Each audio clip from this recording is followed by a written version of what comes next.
Hello, buddy. Welcome back to the Tin Man's Corner channel. I'm your host, Jeffrey Tin Man Taylor, and today I'll be reacting to a Mr. Nightmare video for you guys. And the title of this video is called 3 Scary True Summertime Horror Stories. So, without further ado, let's get into this reaction, shall we? Alright, everybody, here we go.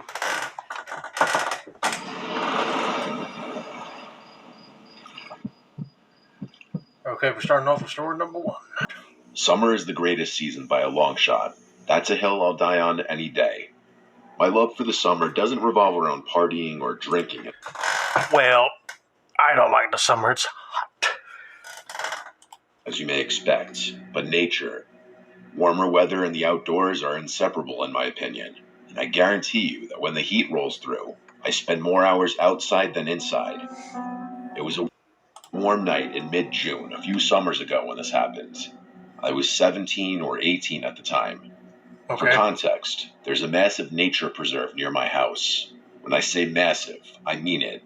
It's close to 1,000 acres in size. Ooh, that's to big. this day, there are still parts of it that I'm positive I haven't explored.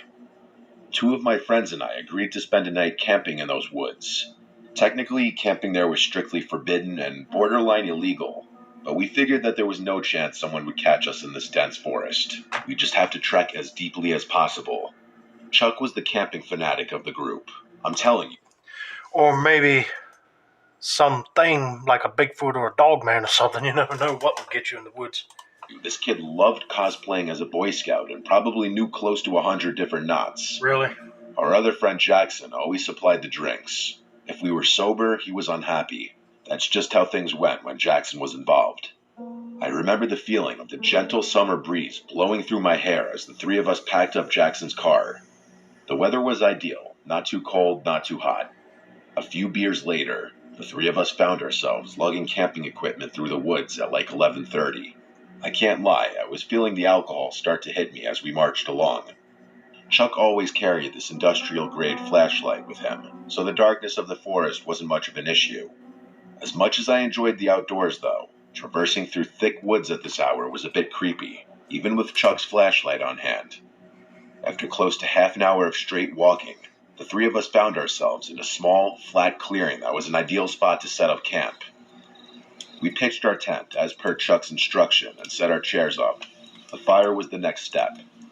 Chuck once again took the lead on this, and after a few more minutes, we had a pretty decent fire going. Jackson reached into his bag and tossed me another drink. He then grabbed his JBL speaker and started playing some music.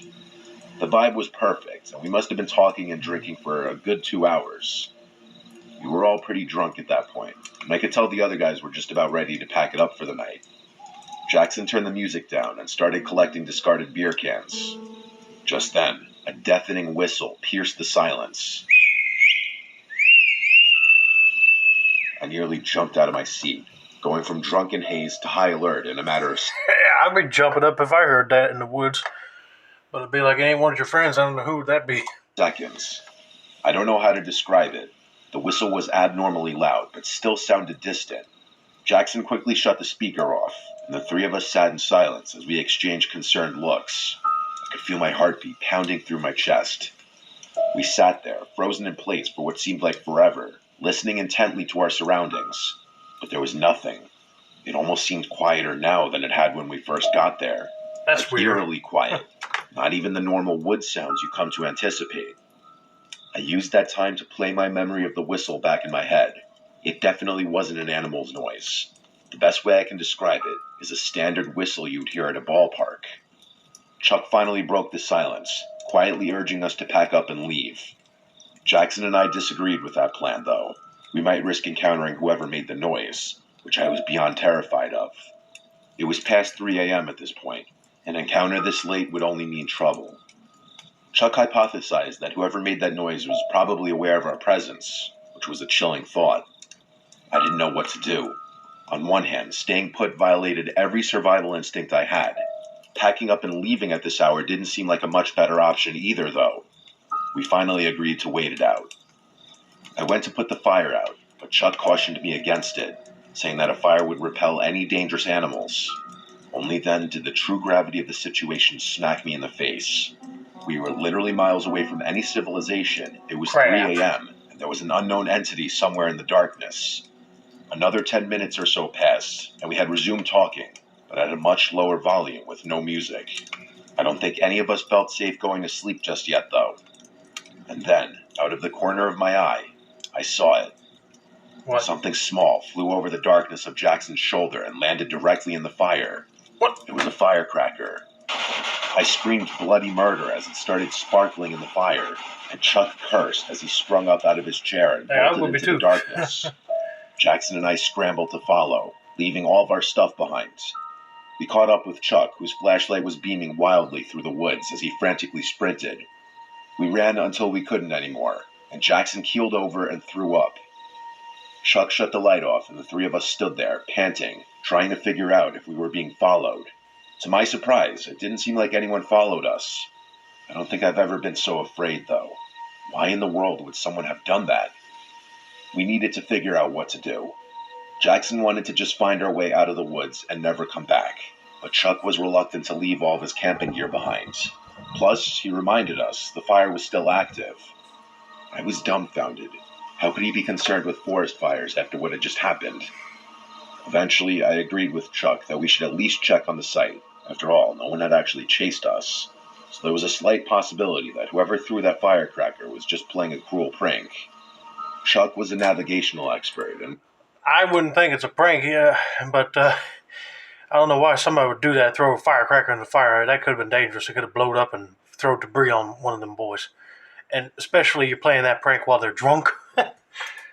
Oh, man. was actually able to retrace our footsteps. I could make out the glow of the fire as we quietly approached. Before I could get any closer, though, Jackson put a hand in front of me and pointed with a horrified look on his face. I strained my eyes to make out the sight in the distance. What I saw is probably the most terrifying thing I'd ever laid eyes on. There were 3 people sitting motionlessly in our chairs like statues. The one whose face I could see looked lifeless and his mouth was hung open. I was afraid to move. What were they even doing? I thought, realizing that they weren't even talking. This was not normal. The 3 of us watched for a little while longer before deciding to back off. We turned to leave, but Jackson's foot clipped a rock, causing him to curse in frustration. Within seconds, the glow from the fire abruptly went dark, as if it had been covered with a cloak. It was freakishly fast. We didn't stick around another second. I wouldn't We either again go. sprinted away from the site, but this time we could hear footsteps crashing behind us. We didn't stop this time. We bolted out of the woods and ran all the way to Jackson's car. By some miracle, we weren't followed out of the woods. None of us spoke on the drive back, each of us lost in our thoughts. The next day, Chuck insisted we return to the site in the daylight to collect his belongings. Jackson wanted nothing to do with that, but I agreed to accompany Chuck. After some searching, we eventually found the site, which looked mostly untouched. That is, until we got a little closer and noticed the putrid smell coming from Chuck's tent. Oh, no. He unzipped it, and we found a dead, rotting rat. It was Ooh. sickening. I took the hint, and haven't been back to that preserve since. Before we continue on with story number 2, I would like to say them bodies that were just like this, he said, with the mouths open, they were probably either other people that were there, and the person that threw the firecracker must have killed them and, like, kept them as, I don't know, mannequin trophies. I don't know. But that's the only thing I could come up with. But unless they were just drugged up so much that they acted like zombies or whatever. But it's kind of creepy when the guy heard you. He just snuffed out the fire. And I'm surprised he didn't give chase. But, or did he? Anyway, yeah, he did. But when they went back, a dead rat, yeah, that was probably a sign, don't come back. This ongoing issue started about a month ago, but let me provide some context first. I'm 24 years old and I live with my parents. My family is not well off and never has been, and pretty much all of the money I make goes into supporting the household. My relationship with my parents is not the best. We I'm sorry bicker to hear quite that. often. Whenever I'm not working or hanging with friends, I tend to stick to myself. I don't want to write a hard luck story or anything like that, but I've had it tough growing up. Fitness has always been my go-to escape. I see it as a healthy way to get my mind off personal burdens, while also providing a good excuse to leave the house. There's a park about a 10-minute drive from my house that has a workout facility, with bars for pull-ups, dips, and other calisthenic exercises. During the summer months, I like to go there to work out as nature helps calm my mind. I like to go at nighttime because since it's a public park, it tends to get busy during the day. So one night, while my parents were arguing, I decided to slip out of the house to go work out. It was an extremely hot summer night, probably 85 degrees. I remember breathing in the humid air as I walked from my doorstep to the beat-up white Corolla sitting in our driveway. I started the rickety engine and rolled down the windows as the warm summer breeze flowed through my hair. I arrived at the park and exited my car. I was the only car in the lot. It was probably 10 or 11 p.m. The park Why am I getting the feeling that he is probably going to be watched? was completely empty at this time. The beautiful scenery mixed with the steamy air to create a soothing atmosphere, which is another reason why I like this park so much. It sits on top of a hill that overlooks the downtown area of my city, which always adds pleasant and sentimental emotions to my evenings. Anyway, I started a set on the pull-up bar. I wasn't really counting the repetitions. When I work out, I just do it till failure, then take a break and do it a couple more times. Smart. It was somewhere between my sets when I took a break to loosen up my arms. Before I got back on the bar, though, an indescribable feeling came over me, and a subconscious urge forced me to turn my head I away. mean, if I was like back into lifting weights and stuff, I'd probably do that too. Be like, just keep pushing, lifting the weights until I can't do it no more. Rounds. Standing literally a foot away from my face was a tall, beaten-looking man. I Oh, actually screamed and jumped like 5 feet back. He let out a raunchy, boisterous laugh and apologized, saying he didn't mean to scare me. His appearance and mannerisms were extremely eccentric right off the bat, like he was damn near face to face with me. He clearly had something wrong with him. I asked him why he was so close to me, and he said he lives here. He explained that he sees me working out here all the time, and asked me if I could teach him. Now, I'm a very non-confrontational type of person, and especially during a time like that, I really just wanted to be left alone. that is I freaky. awkwardly but politely told him I'm just going to do some pull-ups and leave. I hopped back on the bar and continued my set. His words marinated in my mind. He sees me here all the time? I felt the gaze of his eyes burning the back of my neck, but like I said, I'm very non-confrontational. While he did make me increasingly uneasy, I didn't really know what to say or do about it. But then something really weird happened. Right as I was about to finish my set, I heard him mutter my full name. My blood instantly turned cold as I jumped off the Oh no! bar I'd be and like, how you know my slowly name? backed away. I said a shaky, "What?" He didn't respond, and instead just stared at me with this crazed, wide-eyed smile. I thought I might have been hearing things. That's how bizarre it was. I started to get an awful feeling in my gut, like something bad was about to happen. Without another word, I decided to quickly walk back to my car and leave. I felt that man staring at me while I retreated, and thankfully he didn't follow me. Before I left the park, though, I took one last look, and I saw him hanging from the bar, attempting to do a pull-up. I watched as he grabbed the bar, tried to pull himself up, and then failed and tried again, in the exact position I was previously in. I swiftly left the park without looking back. The entire ride back, I questioned myself. Did he really say my name? Was I hallucinating? He I tried did. to forget about it, and eventually I did. I woke up early the next day to get to work. I work construction and I have to wake up very early before my parents. So I was the first one to notice the unmarked envelope sitting Oh at my no! He's front taking door. it too far. It was addressed to me. I picked it up and figured I'd read whatever was inside whenever I had the chance.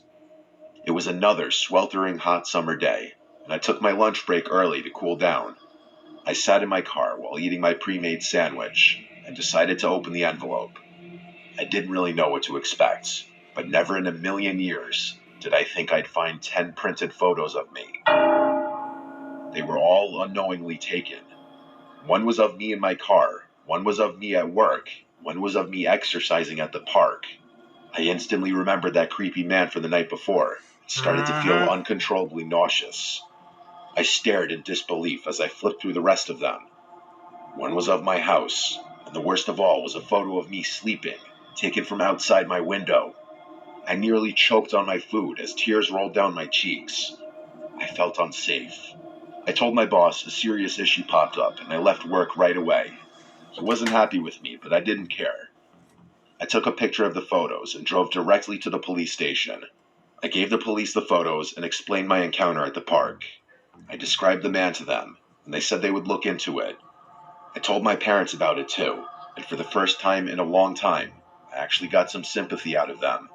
More things started happening though. A couple nights later, at like 3 a.m., I awoke to knocks at the door. I didn't open it, assuming the worst. One day, I found a sticky note pasted to my car window with a heart drawn in Sharpie. I went back to the police to report this, and they said they would open up a stalker investigation. I haven't heard back from them yet. I figured it's hard to build a case without having concrete evidence. This happened about a month ago, and I've been on high alert ever since. My parents are looking for a new home, which is already tough given our financial situation. I'll update if anything further happens, but until then, I'll continue to sleep with one eye open. I am so sorry that man, made you guys decide to move. I can't wait for Mr. Nightmare to give an update on this situation. That is creepy, though. Somebody know where you live.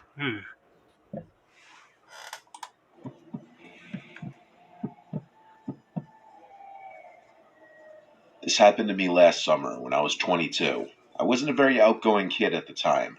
If I ever did anything social, it was because my degenerate friends had somehow dragged me out of the house. This was one of those times. Well, it was supposed to be. My friend Philip invited me to a house party at like 8 p.m. It was pretty spontaneous, but I had nothing going on, so I reluctantly agreed to go with him. I knew he was going to give me crap if I refused. I can't even lie though, the idea of a party, even with strangers, sounded more appealing than being alone. Philip was a few towns over from me, so it made more sense for us to drive separately instead of going together. He gave me the Addy and I was on my way. The literal second I pulled onto the street, Philip bailed at the last minute. Rightfully so, I was super frustrated. How could he bail on me like this? There I was, feeling like a complete idiot outside a stranger's house. Annoyed but determined not to waste the night, I decided to go in. Drove all the way here, I thought. Might as well go inside. I walked up the front steps and knocked on the door. The host, Randy, greeted me warmly. He was instantly likable, charismatic, and friendly without being a douchebag. He introduced me around, and things were actually less awkward than I had anticipated. People were really friendly to me despite not knowing who I was. There were even a few girls I had my eyes on. I decided to enjoy the party and hit the booze. Hard. It was getting pretty late, but the party was still raging. Admittedly, I might have overdone it with the drinking. Yeah, At you one shouldn't have point, not I done was that. so nauseous and dizzy that I needed a break. It must have been close to 2 a.m. at that point. I went upstairs to look for a bathroom, but they were all occupied. The house was deceptively big. Granted, it was probably the alcohol, but I was literally getting lost, stumbling through the maze of hallways up there. After making it to the top floor, I found a door leading to what seemed like an attic or storage room. Desperate for privacy, I figured it was as good a place as any to pull myself together. I groped around blindly for the light switch, but there was none. This was definitely an attic or something, as there was also dust everywhere. There was a window in the far corner which I opened, allowing the cool night breeze to wash over me. There was a solid minute there where I was seriously considering throwing up onto the roof. The breeze somewhat cured my nausea though, so I just kept my head hung out of the window. It was dark outside, and the quiet was a refreshing contrast to the boisterous chaos downstairs. Sometimes all you need to restore your state of mind is a gentle breeze and some peace and quiet. Just as I was about to close the window and head back, I heard a faint noise. Footsteps on the roof shingles. Oh, heck no. That didn't make any sense though. Was I going crazy? Curious, I climbed out onto the roof. In all honesty, there was probably a 0% chance I would have done that if I had been sober. I slowly stood up and looked around. In the moonlight, I saw something terrifying. What? There were two masked figures with bags emerging from another window. I was getting to that. I was thinking of that in my head. Going like, if you hear somebody crawling on the roof and you see somebody with bags and masks on their face, then they're probably going to rob the place. Window.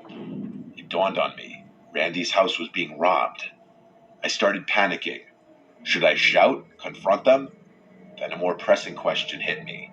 What if they were armed? In my Yeah, I wouldn't clumsy do state that. of disbelief, I slipped and scuffed one of the shingles pretty loudly. One of the burglars heard it and jolted his head in my direction. Our eyes briefly met, and I froze. He nudged his partner, and the two of them quickly started making their way across the roof. Adrenaline surged through me. I couldn't let them get away. No, don't. Randy had been so welcoming, and I felt a surge of loyalty. I decided to act. I quietly followed the burglars across the roof, keeping a safe distance. They headed towards a sloping part of the roof for an easier escape. As they climbed down, I pulled out my phone to dial 911, but fumbled in my drunken state, dropping it. The phone clattered loudly, and the burglars turned sharply. "Who's there?" one of them hissed. Heart pounding, I ducked and scanned my surroundings, spotting a loose roof shingle. Without thinking, I grabbed it and hurled it towards them. It missed, but the noise startled them, causing one to lose his footing. He tumbled down the roof, Why would you crashing do into that? the gutter before falling to the ground. Oh, The other burglar, now panicked, leaped to a neighboring tree and scrambled down. I rushed to the edge of the roof and saw the fallen burglar, groaning on the ground. I needed to alert everyone. As I turned to head back, I heard sirens. Someone else must have called the cops. I stumbled back into the attic room and made my way downstairs, trying to appear calm. The party was still in full swing, oblivious to the drama outside. I found Randy laughing and chatting with guests. "Randy, you need to call the police. There's been a robbery. I saw the burglars on the roof," I said. Randy's face turned from amusement to shock. "Are you serious?" he said. As he hurried to make the call, I explained what happened. The party mood shifted from celebration to concern. Apparently, one of Randy's neighbors had coincidentally already called the police to file a noise complaint, which was an incredibly ironic turn of good fortune. When they arrived, I recounted my story, leading them to the injured burglar. The man was arrested, but his partner had fled. The party ended abruptly. People started scattering, and the lights got flipped on. I tried my best to act sober, but even after all that happened, I was still stumbling a bit. Randy thanked me profusely, still in disbelief. As for me, I was just glad I could help, despite the bizarre and terrifying circumstances. Looking back, I still can't really explain why the burglars would have chosen a house having a party to rob, but maybe they had prior knowledge of the house and knew no one would be upstairs. probably.